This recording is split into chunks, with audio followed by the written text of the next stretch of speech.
안녕하세요. 한국 화장품 일본 수출의 전문가, 스페셜리스트 토니 하워드 사장님을 모시고 이렇게 재미난 인터뷰를 하게 돼서 영광입니다.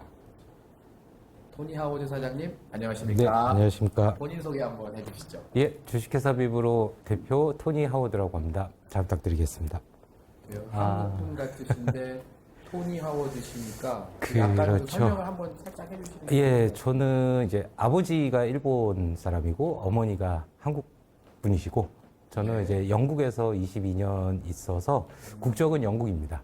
그래서 일본하고의 지금 화장품 무역을 좀 오래 하고 있습니다. 상당히 글로벌하신 사장님이십니다.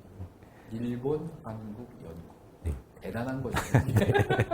일본 시장에 굉장히 관심이 많으시고 또 일본의 지금 어떤 매출이라든가 분위기가 워낙 좋으니까 오늘 그 일본 전문가이신 우리 토니 하워드 사장님을 모시고 지금 한국 뷰티 건식 시장 일본에 어떻게 진출하면 될까 여기에 대해서 좀 편안한 인터뷰를 하고 싶습니다. 일단 비브로라고 하셨는데 비브로 회사 설명 조금 해주시죠.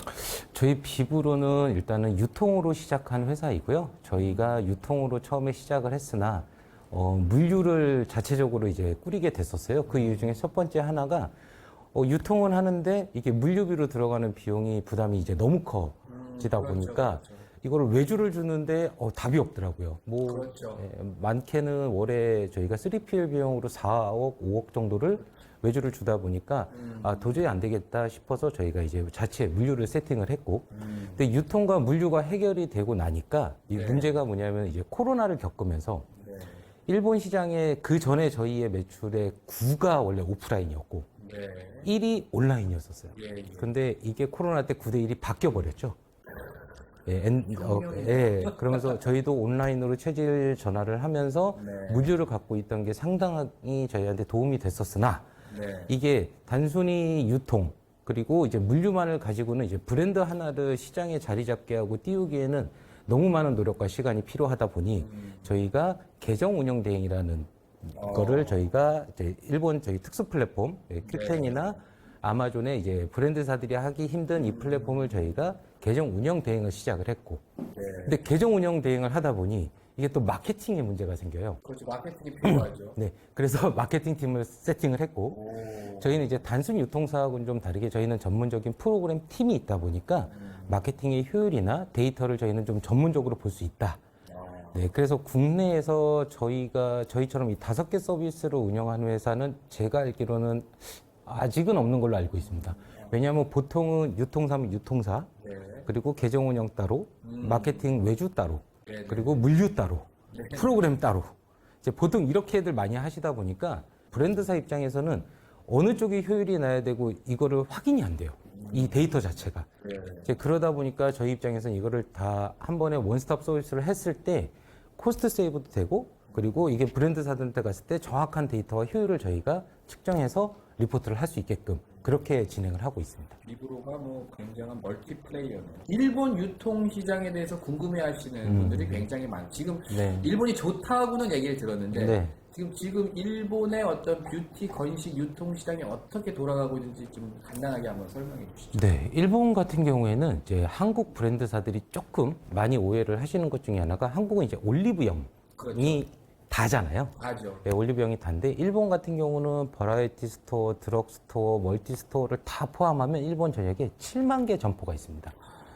올리브영 1,300개, 약 1,300개 매장하고는 일단 규모가 틀리고 일본 같은 경우는 지금은 이제 엔데믹이 되고 나서는 이제 비중이 5대5. 근데 이거는 국내하고 어떻게 보면 프로세스는 비슷할 수 있습니다. 그 이유는 뭐냐면은 온라인에서 자리를 잡지 못하면 오프라인에 들어가기가 너무 힘든 거죠. 그러니까 온라인에서 어느 정도 제가 리뷰도 쌓이고 브랜드 인지도를 끌어올리는 상태 내에서 저희가 일본에 오프라인을 제안을 했을 때 나 저 자리 줘, 저 매장 들어가고 싶어라고 얘기를 할 수가 있는데 그냥 오롯이 오프라인을 들어가기 진행을 한다 그러면 절대 좋은 자리도 받지도 못할 뿐더러 그리고 뭐 억지로 넣었다고 해도 그리고 나서 퇴출되면 사실 끝이에요. 결론은 브랜딩의 시장은 온라인인 거네요, 이제 일본 시장이. 그렇죠. 그리고 지금 뭐 작년 데이터기는 하지만 일본에서 원래 수입 화장품의 1위는 이제 프랑스였었어요. 예. 프랑스였었고, 그다음 뭐 미국, 그다음 뭐 영국 뭐 이런 순으로 나갔었고, 한국은 사실 수입 화장품의 순위가 저 뒤에 있다가 네. 작년 코트라 통계 자료로 했을 때 시장 점유율 27%로 이제 한국이 1등인 시장입니다. 대단하네. 네. K뷰티 대단합니다. 그러면 일본 유통시장 간략하게 설명해 주셨는데 지금 뭐 비브로는 온라인이 전문이시니까 제가 알기로는 큐텐, 아마존 재팬 두 개가 메이저 채널이라고 보셨는데 네. 그 큐텐과 아마존 재팬에 대해서 설명을 조금 해주시면 좋을 것 같아요. 네. 일본은 한국과 다르게 한국은 사실 플랫폼이 너무 많죠. 많죠. 너무 많죠. 뭐 종합몰, 뭐 옥션, 뭐 폐쇄몰서부터 해서 너무 종류가 다양한데 일본은 지금 그냥 시장으로 봤을 때는 큐텐, 라쿠텐, 아마존, 바이바, 야후쇼핑 정도가 가장 메이저고 이들이 시장 점유율 80% 이상을 차지하고 있어요. 근데 그 중에서도 큐텐과 아마존이 가장 효율이 좋다. 그 이유는 이제 큐텐 같은 경우는 지금 10대와 20대의 전폭적인 지지를 받고 있는 채널이고 아마존 같은 경우는 10대서부터 60대까지 네. 예, 전폭가 완벽한 매니아층이 형성이 되어 있고 가격 커들이 큐텐보다는 조금 더 높아도 판매가 되는 채널. 근데, 아마존. 예, 아마존. 근데 아마존 같은 경우는 일본의 현지의 물건을 이제 가져다 놓고 판매를 해야 된다는 좀 단점 아닌 단점이 있는 거고. 아마존 시스템 때문에. 시스템 때문에. 네. 근데 순서로 따지면 큐텐이 가장 먼저 세팅을 하고 매출을 끌어올리는 플랫폼이 1번이고 그렇죠. 큐텐에서 효율이 나왔을 때 아마존으로 시프트를 해야 된다. 이 말인즉 큐텐은 국내에서 B2C 직구로 일본 소비자한테 보낼 수 있는데 아마존에 들어갔다는 건 일본 내수 시장에 진입했다는 뜻이에요. 그러다 보니까 순서는 큐텐 그리고 아마존을 하고 나서 저희가 이 데이터를 쫙 모아서 일본 오프라인에 제안을 합니다. 근데 일본 오프라인은 한국과 다르게 대형 상사 10개가 다 움직이는 시장이라고 보시면 돼요. 그래서 어느 채널은 메이크업을 잘하고 어디는 스킨케어를 잘하고 어디는 건식을 잘하고 이제 이 채널들이 다 상사들이 쪼개져 있고 일본 같은 경우는 한국과 다르게 재중 책임 회사 시스템이에요. 네. 이 재중 책임 회사라고 하면 일본에 저희가 판매를 하기 위해 저희의 이제 일본 현지 법인이 이걸 이제 수입을 하잖아요. 네. 일본에 판매를 하기 위해 이 수입을 하려면 일본 법인은 수입 라이센스를 갖고 있어야만 돼요. 그렇죠. 그리고 약사도 있어야 돼요. 그렇죠. 그렇다 하면은 저희가 일본의 대형 상사에게 A라는 브랜드를 제안을 했을 때 이들이 판매를 했을 때 사실 책임을 물어야 될 회사가 필요하거든요. 그러니까 반품 조건서부터 리프레젠테이티브 같은 거네. 그렇죠. RP. 네. 그렇죠. 반품 조건서부터 유통망서부터 그리고 수입, 관세, 소비세, 기타 등등을 책임져줄 회사가 필요한데 그게 저희의 일본 현지 법인인 거고 이 재중 책임 회사가 있는 시스템이 이제 일본 시장인 거예요. 일본에서는 그냥 좀 소위 말해서 이렇게 마구 이렇게 시장을 진입해서 들어가기가 어려운 게 잘 모르셔서 일본에 이제 시노쿠보라는 이제 한인 전문 스트릿이 있어요. 예. 한인타운 있다고. 네. 거기를 통해서 이제 들어가시려고 이제 많은 브랜드들이 이제 하셨었는데 사실 그러면은 메이저 채널은 들어갈 수가 없어요. 네. 그러다 보니까 전문가하고 의논을 해야겠네. 결론은 얘기를 쭉 들어보니까 한국 뷰티나 건식 브랜드는 일단 큐텐에 입점을 해야 되고 네. 거기서 어느 정도 인지도를 확립한 다음에 아마존 네. 그 다음에 그런 상사를 통한 오프라인 그렇죠. 이 순서가 가장 일본의 어떤 런칭을 해서 브랜딩을 하는 베스트 코스가 되겠네요. 네, 저희도 그거를 많은 실패도 해봤고, 저희도 많은 매뉴얼을 만들어봤는데, 지금은 저희 회사 입장에서는 이걸 이제 아예 공식 매뉴얼화해서 저희가 좀 다수의 브랜드를 그렇게 진행을 하고. 일본이 잘 된다니까 그냥 딱 낮게 찍어서 아까 말한 오프보에 그냥 우리 물건 갖다 놓고 팔면은 일본 진출한 거 아닌가 이렇게 생각하는 오너분들이 있는데 우리 토니 사장님 말씀을 들으니까 이런 방법으로 진출을 하셔야 정확하게 진출하시고 장기적으로도 성공 확률을 높일 수 있을 것 같아요. 네, 그러면 맞습니다. 또 하나 궁금한 게 이제 아까 큐텐이나 아마존 재팬 얘기를 해주셨는데 계정 대행이라는 얘기를 해주셨어요. 네. 그 계정 대행이라는 개념을 우리 그 한국에 있는 브랜드 오너분들이 정확히 이해를 못 하시는 것 같거든요. 네. 그래서 그거에 대해서 계정 대행이 정확히 뭔지 그리고 큐텐, 아마존 재팬 계정 대행에 대해서 설명을 조금 해주시죠. 계정 운영 대행이라는 거는 사실 저희 쪽 업계에서는 초창기에는 지금도 마찬가지지만 사기꾼들이 사실 되게 많아요.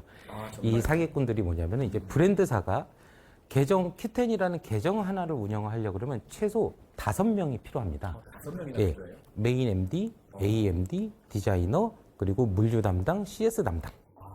네. 이 플랫폼 하나를 운영하기 위해서는 보통 이 정도의 인원이 이제 필요한데 네. 저희가 하는 계정 운영 대행이라는 거 이제 보통 다른 데들은 계정 운영 대행을 할 때 그럼 우리가 계정을 파서 너희 브랜드를 운영을 해줄게 라고 많이 영업들을 하세요. 그렇게 되면 이 계정은 계정 운영 대행사 거지 브랜드사 게 아니에요. 그렇다 보니까 이걸로 이제 나중에는 소송도 많이 가기도 하고. 그렇군요. 근데 저희가 지금 하고 있는 계정 운영 대행은 뭐 예를 들어서 대표님이 계정을 갖고 계시다, 브랜드사다. 그럼 저희는 이거에 어드민만 받아서 저희가 이 말 그대로 이 계정을 계속 키워드리는 거죠. 이게 브랜드사의 자산인 거잖아요. 그렇죠, 그렇죠. 이 자산을 저희가 팔로우 수도 늘리고 판매도 증진시키면서 저희가 운영 대행을 하는 거고 여기에 대한 판매 수수료를 저희는 받는 거죠. 운영 대행을 대신해드리고 거기에 대한 판매 수수료. 네. 그럼 뭐 구체적으로 판매 수수료의 어떤 퍼센테이지 같은 것도 오픈하실 수 있나요? 아니요. 그거는 저희가 브랜드를 진단을 하고 사실 말씀을 드려야 돼요. 네. 왜냐하면 단순히 저희한테 오셨다고 해서 저희가 얼마입니다라고 말씀을 드리는 게 아니라 이게 브랜드마다 사실 예산이라는 게 있으시고 그렇죠. 그 예산에 맞춰서 저희가 마케팅도 같이 움직이고 있기 때문에 이게 단순히 저희가 픽스 코스트라고 말씀드리기는 어려운 네. 부분이 있고 그리고 계정 운영 대행을 맡겼을 때 여기에 또 한 가지 문제점이 바로 물류. 물류가 굉장히 중요하죠. 네. 근데 만약에 저희가 계정 운영 대행만 맡았어요. 네. 맡고 나서 그러면 저희는 이제 데일리로 이제 주문이 들어오잖아요. 그렇죠. 근데 저희가 물류를 직접 하지 않으면 이 물류사를 또 저희가 컨택을 해서 이들에게 저희가 마스터 파일이 떨어져서 주문과 송장을 보내주고 여기서 배송을 했네 안 했네 그걸 확인을 하고 근데 반대로 소비자한테 갔을 때 CS가 들어오잖아요. 그렇죠. CS가 그럼 물류사로 들어갈 건데 아니면 혹은 본사로 들어가겠죠? 그렇죠. 그럼 이거를 저희는 또 취합을 해서 저희 쪽에서 CS를 대응을 해야 돼요. 네. 아주 번거롭고 비용은 비용대로 들어가고 그러니까 그거를 저희가 아예 그냥 저희 물류센터에서 직접적으로 한꺼번에 운영을 하고 있습니다. 원스톱 서비스네. 네, 이게 맞습니다. 굉장히 중요한 것 같아요. 왜냐하면 아웃소싱이 좋기는 한데 이게 너무 여러 군데다 아웃소싱을 주게 되면 본사 입장에서는 굉장히 곤란한 상황이 많이 벌어지죠. 네. 근데 여기서 다 커버를 해주시니까 네, 굉장히 브랜드 입장에서는 마음도 놓이고 네. 비용적으로도 코스트 절감도 아마 될 것 같아요. 충분히 많이 되고 있고요. 그리고 저희가 뭐 대표적으로 Q10 뭐 이제 배송서부터 저희가 하는 브랜드사들이 그래도 국내에서는 좀 많이 알려진 뭐 혹은 상장사 브랜드, 대기업 브랜드들을 저희가 조금 많이 하고 있고요. 그 토니 대표님이 만드셨던 개념 중에 네. 스몰 브랜딩이라는 개념이 있어요. 네. 제가 그거를 되게 감명 깊게 이렇게 그 보고서를 읽어봤는데 스몰 브랜딩에 대해서 조금 설명을 해주시면 좋을 것 같아요. 지금 많은 브랜드 오너분들이 제일 관심 가질 수 있는 어떤 개념인 것 같아요. 스몰 네. 브랜딩. 그러니까 저희 회사 취지 중에 하나가 정말 많은 브랜드사들이 저희를 찾아오시고 그 일본에 진출하기 위해서 좀 많은 상담을 받으시고 있는데 스몰 브랜딩이라는 건 아까 이제 다른 분이 말씀하셨다시피 최소의 비용으로 일본에 이제 브랜딩을 하자. 사실 대기업 같은 경우는 얼마든지 많은 비용을 쓰겠죠. 근데 많은 비용, 그 정도로 비용을 쓴다고 했는데 브랜드가 뜨지 않는다. 사실 그건 문제가 있는 거고. 근데 카테고리 불문하고 지금 일본 현지에서 저희는 이제 제4의 한류라고 얘기를 합니다. 뭐 K 드라마로 시작해서 K 팝으로 시작해서 이 두 개가 K 푸드 왔다가 지금은 아예 K 컬처로 이제 시프트가 된 상황인데 그럼에도 불구하고 사실 소형 브랜드들이 일본에 진출하려면 사실 생각보다 많은 비용이 들어요. 그런데 한국보다는 덜 듭니다. 솔직하게. 그렇죠. 한국이 너무 많이 들이죠. 이게 조금 디테일한 부분이죠. 마케팅 비용이나 저희가 온라인에서 썼을 때 로아스 체크할 때 혹은 그런 여러 가지 부대 비용을 봤을 때 한국보다는 일본이 현저하게 덜 들어가고요. 아주 가만히 생각해 보시면 한국의 인구수가 2.3배가 일본이 많아요. 그런데 이 매장 수는 몇십 배가 많죠. 그러면은 이 비용이라고 하면 사실 일본에 투여했을 때 효과가 더 난다라고 저희는 생각을 해요. 그렇겠네요. 네, 근데 이제 한국은 이제 올리브영의 이제 눈치를 많이 보죠. 올리브영이 너무 독점인 게 큰 문제인 것 같아요. 저희는 이제 올리브형이라고 하는데 맞아요. 그 정도로 저희 이제 눈치를 봐야 되는데 만약에 일본에서는 온라인 아까 말씀드렸다시피 저희가 Q10에 처음에 집중하는 이유는 광고 비용이나 플랫폼의 매출 오프라인으로 갔을 때는 정말 오프라인에 들어가는 너무 많은 비용이 들어가지만 저희가 플랫폼을 선호하는 첫 번째 이유는 매출을 이끌어내면서 그리고 이 자사몰, 큐텐의 오피셜 자사몰도 자산을 키우면서 브랜드가 브랜딩을 할 수 있도록 하자는 취지거든요. 근데 말 그대로 매출은 지금 없는데 마케팅 이만큼 쏟아야 된다. 그거 버틸 브랜드 생각보다 별로 없어요. 없죠. 뭐 브랜드 수는 많지만 생각보다 제 경험상으로도 돈이 많은 브랜드는 극소수인 것 같아요. 맞습니다. 아주 그래서 돈이 없어요. 저희가 생각하는 이 스몰 브랜딩이라는 거는 이 온라인 특정 플랫폼 하나에서 그래도 내부 광고로 그러니까 큐텐은 사실 내부 광고로 싸울 수 있는 플랫폼이에요. 그렇죠. 근데 아마존이나 라쿠텐 같은 경우는 사실 내부 광고 비중보다는 외부 광고 비중이 더 높기 때문에 말 그대로 외부 광고를 태워서 이걸 트래픽을 끌고 와서 랜딩을 걸고 여기에서 막 붐업을 시켜야 되는데 큐텐은 그 비중이 5대5. 이 말은 이 5라는 예산으로 이 내부에서 싸워보직하다라는 거거든요. 작은 브랜드는 반드시 큐텐을 해야 되는 거예요. 네. 결론은 저희가 지금까지 해본 결과, 네.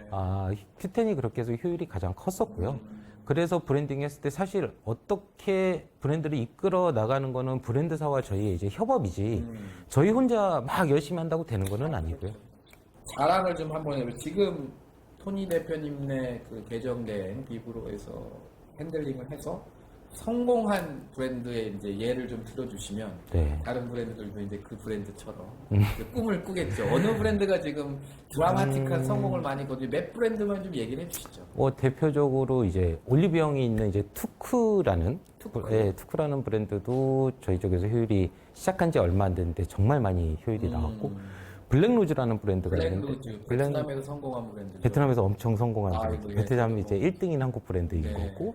그리고 저희가 하고 이제 듀이트리라는 브랜드. 듀이트리도 되게 유명하죠. 네, 듀이트리라는 브랜드도 저희가 하고 있고 그 외에 뭐 지금 저희가 하고 있는 뭐 건식은 뭐 동화약품이나 동화약, 일양약품, 일양약, 뭐 그 외에 이제 조금 뭐 2AN이라는 이제 브랜드 그리고 뭐 릴리베스 그리고 지금 신세계 인터내셔널의 이제 연작이라는 브랜드 저희가 지금 진행 중에 있고 좀 저희가 그래도 계정 운영 대행하는 브랜드들은 좀 들었을 때 좀 아는. 저는 뭐 화장품 필드에 있는 사람에서 굉장히 메가 브랜드를 하고 계신 거고 제가 소문 듣던 대로 비브로가 아마 일본 계정 대행 운영사 중에서는 1등 같아요. 지금 쭉 들었어요. 뭐 너무 앞으로의 뭐 향후 5년, 10년 비브로의 계획이 어떤 게 있으신지 궁금해요. 저희는 계정 운영 대행과 마케팅 그리고 이제 오프라인 유통에 이제 특화가 되어 있는데 사실 저희의 역량은 지금 아마존에 좀 많이 쏟고 있어요. 아마존. 네, 그래서 저희가 지금 얼마 전에 일본에서 이제 1등 운수 기업이 이제 야마토하고 저희가 기술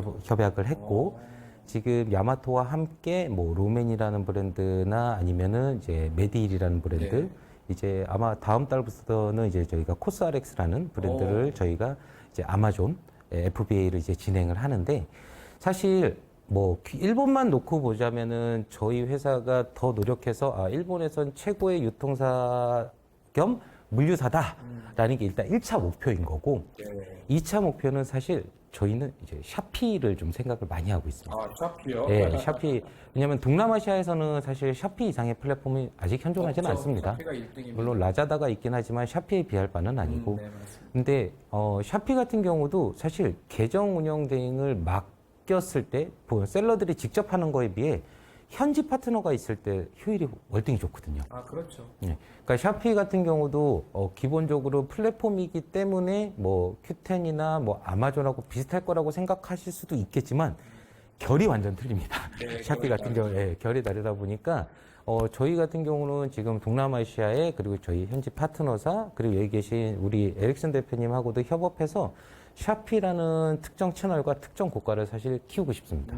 그래서 그런 부분도 저희의 이제 올해 하반기서부터 이제 내년 저희 사업 KPI에 이제 들어가 있죠. 비브로의 토니 하워드 사장님을 모시고 일본 브랜드 진출, 특별히 온라인 브랜드 진출에 대해서 얘기를 나눴고요. 너무 좋은 말씀 감사하고 아마 많은 뷰티 건식 브랜드 사장님들이 많은 인사이트와 챌린지를 가지셨으리라 믿습니다. 구독, 좋아요 부탁드립니다. 감사합니다. 감사합니다.